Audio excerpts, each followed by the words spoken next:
അർദ്ധരാത്രി പൊതുശ്മശാനത്തിൽ ഒരു പുസ്തക പ്രകാശനം കേൾക്കുമ്പോൾ ബ്ലണ്ടർ അടിക്കുകയാണെന്നെങ്കിലും തോന്നേണ്ട. എഴുത്തുകാരൻ അഖിൽ പി ധർമ്മജന്റെ പുതിയ നോവൽ രാത്രി 12-ന് ശേഷം എന്ന് പേരിട്ടിരിക്കുന്ന നോവലാണ് കോഴിക്കോട് മാവൂർ റോഡ് സ്മൃതിപഥം പൊതുശ്മശാനത്തിൽ വെച്ച് പ്രകാശനം ചെയ്യുന്നത്. രാത്രി 12-ന് ശേഷം നടക്കുന്ന നിഗൂഢമായ ചില സംഭവങ്ങളാണ് നോവലിന്റെ പ്രമേയം. ഈ ഉള്ളടക്കത്തോട് ചേർന്ന് നിൽക്കുന്ന തരത്തിലാണ് പ്രകാശന ചടങ്ങും ക്രമീകരിച്ചിരിക്കുന്നത്.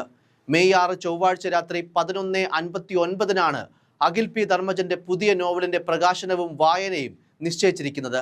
മേയർ ബീന ഫിലിപ്പ്, മുൻ MLA Pradeep Kumar, AK Abdul Hakeem, Lijeesh Kumar, KV Sasi, Nimna Vijay തുടങ്ങിയവരും ചടങ്ങിൽ പങ്കെടുക്കും.